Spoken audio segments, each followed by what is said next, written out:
And we are back here on Open. President Donald Trump has reimposed the sanction against Iran, warning other countries about doing business with them. Now, what does this mean for the United States? Plus, a major election yesterday, and our political analyst Lee Bynes is here to talk a little bit about that. Let's break down this election. Stay close to home for a minute. We're still talking about this morning. As of right now, no clear winner in this major election that a lot of people feel could sway what's happening in November. Well, you know what, this, as tight as it was, I'm looking at the numbers because everything is in the numbers at 50.2% versus O'Connor, who got 49.3. And I'm sorry, listen to our viewers, I'm sorry about the Ohio elections. Right, I'm sorry, we're talking about right? Ohio, specifically the 12th district. Now, this should have been a slam dunk, quite frankly, for the Republicans, the GOP. But there's a wave coming, and that's what we're talking about. Now, whereas the Republican did actually is leading right now at 1,700 votes. The count is still open because there's over 8,000 people that's still left to be counted. And absentee ballots. Absentee ballots and provisional ballots, ballots that are still out there. So it's going to be about 10 days before we know the true extent of what happened last night. However, the president has already didn't take more than a second to take credit for the win, out there saying that if it wasn't for him, this may not have happened.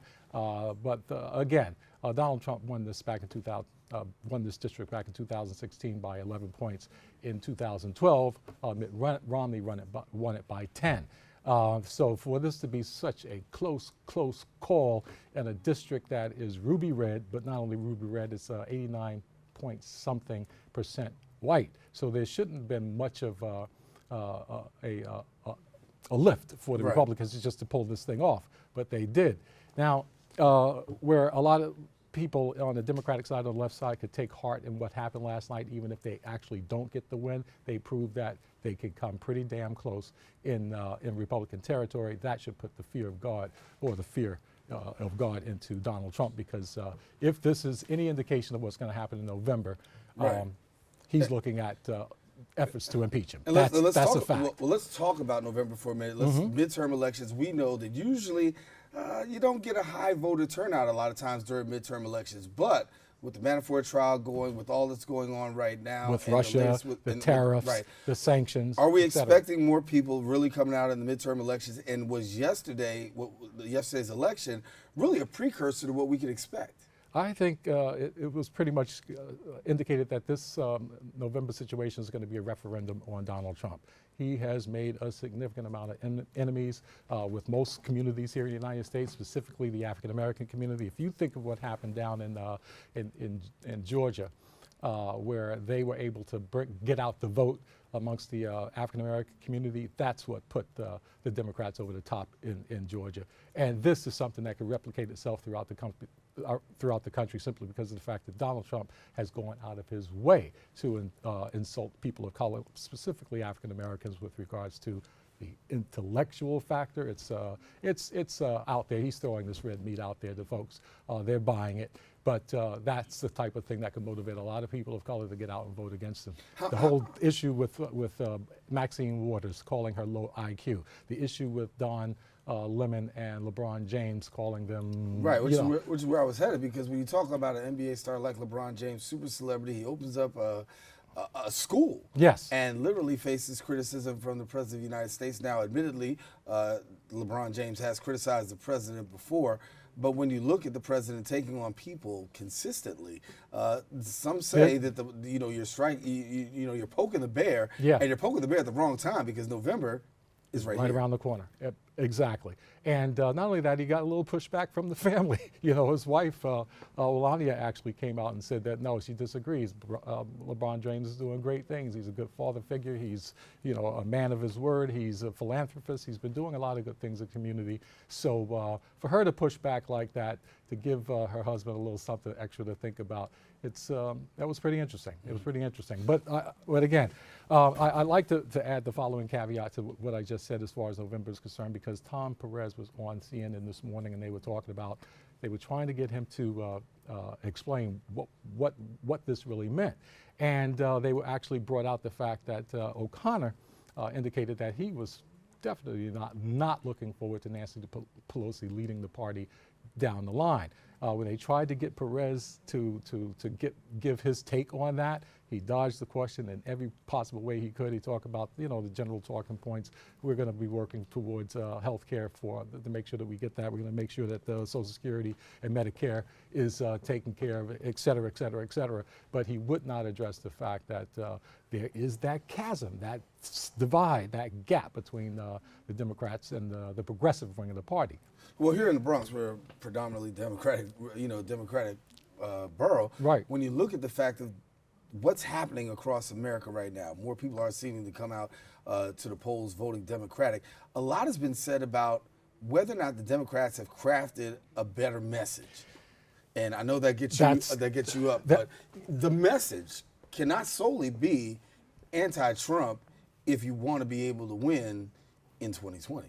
Well, you're absolutely right about that, but again, it also comes down to leadership as well. And we're talking about a lot of these progressives. These people on the younger side of the scale.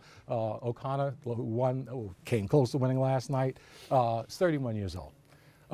The young lady, Alexandria Ocasio-Cortez, 28 years old.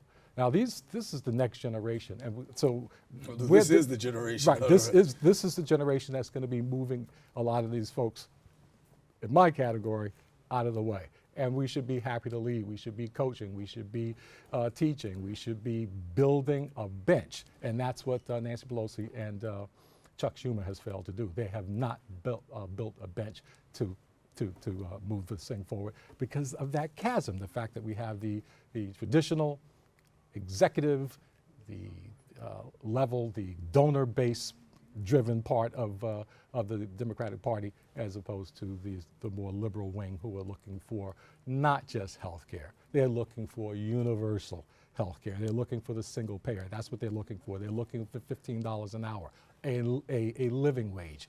These people are talking about free college tuition as opposed to just tweaking it. Now, if you want to bring this down to a local level again, we were talking about Cynthia Nixon last week versus Governor Cuomo, and the big lead that he has, 2-1 right now. He's got a substantial amount of money in his pocket. However, if she doesn't win, what she has done is dragged him closer to her side of the aisle. She's pushed him further to the left. You believe that? I've been seeing commercials showing up right now where he's looking at legalizing marijuana. He's looking at ways to bring free education to New Yorkers. He's got a plan out there. And a lot of these things he wasn't talking about until he's been pushed to do this. So whatever happens, Democrats, and it's going to, let's face it, no matter what happens in November, it's going to be a Democrat running New York State. And so that's where we are. That's where we are right now. And so let's go really quickly. I got a few seconds left. We led talking about Iran. Yes. And so give us the quick update with Iran and your take. Huge. The president is coming out threatening Europe and anybody else because Europe, when they got the word that the president was going to slap the sanctions back on, this is just the first step. That's the first set of them that started this week. In November, that's when they attacked banking and the energy markets. There's a lot of pushback because the European Union, they have something called the blocking statute. And what they will do is try and do whatever they can to protect their businesses from any repercussions from the Trump administration when the major sanctions go into effect. How much they're going to be able to do that and put up resistance is difficult to say right now because a lot of the major players that were doing business in Iran has already taken steps to run for the exits because they don't want to get caught losing American business to work with in Tehran. However, Tehran has weapons of their own. The Chinese are going to come to their aid because they've already started putting in their orders to get that oil. The same thing with India, et cetera, et cetera, et cetera. So down the line, it's going to be a give and take type of thing. The Trump administration, believe it or not, has already kind of wavered a bit talking about that. Oh, I may talk to you guys without any preconditions, as well as offering certain entities an out, whereas there'll be exceptions. So we'll see how many exceptions there really are. Yeah, we're going to see. All right, Lee Bonds, that's why we bring you in. Thank you so much. And, yes, my pleasure to be here. Lee Bonds, thanks much. I'll shake your good hand later. Stay with us. We got more show coming up after this, and we're going to be talking about prostate cancer. We want to bring you some awareness, some information, things that you need to know. We're coming right back. We'll be back in a few.